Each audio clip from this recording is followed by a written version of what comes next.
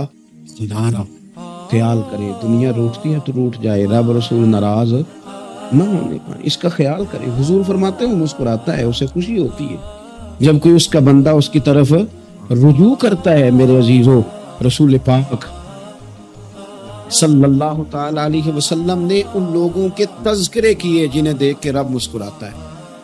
ہم نا گناہگاروں پر بھی فتویٰ دینے میں جلدی کرتے ہیں اور نیکی پر بشارت دینے میں بھی جلدی کرتے ہیں, حالانکہ یہ ہماری ذمہ داری نہیں.